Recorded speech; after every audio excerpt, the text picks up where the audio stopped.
Good morning, class. Today we'll be going over sports and exercise psychology. To begin things, we'll be going over a couple definitions. Exercise psychology studies the cognitions, emotions, and behaviors that cause changes in cardiovascular fitness, muscular strength, muscular endurance, flexibility, and body composition. In sports psychology studies the psychological principles used in sports and athletic competition. Now we're going to go into some of the history of exercise and sports psychology. Exercise and sports psychology first originated as a field of study during the late 19th and early 20th century. One of the first articles released was by Conrad Rieger, who related exercise and sports psychology in 1884. In this article, he stated that hypnotic catalepsy, or physical rigidness caused by hypnosis, enhances muscular endurance. Norman Triplett published the first experimental study related to exercise and sports psychology. It showed how the competition between two people affects their performance. He used two cyclists and found motivation caused them to perform better than they would if they were cycling by themselves. Next is G. Stanley Hall.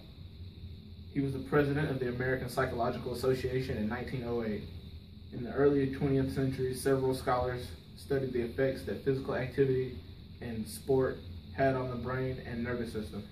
He formulated a report that describes the psychological benefits of participating in physical activity. Coleman R. Griffith in 1925 became the director of the Research and Athletics Laboratory at the University of Illinois. Coleman R. Griffith was recognized as the father of North American sports psychology.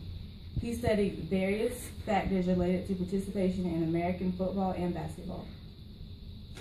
Griffith published Psychology of Coaching and Psychology and Athletics. Both textbooks are about his work with athletes and coaches. Known as one of the first sports psychologists, Griffith was hired in 1938 by Philip Wrigley, owner of the Chicago Cubs. His job was to help improve the performance of the professional baseball team. While working with the Chicago Cubs, Griffith maintained an active research lab where he conducted studies related to psychology of exercise and motor performance. Next, we have Henry Franklin, who established a graduate program in the psychology of physical activity at the University of California at Berkeley. After that, we have Dorothy Hazeltine Yates. During the early years of World War II, Yates engaged in mental training interventions with boxers and aviators, which focused on a relaxation set method in mental preparation for performance. She also published 2 books and started a psychology course for athletes and aviators at San Jose State University.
created using Powtoon.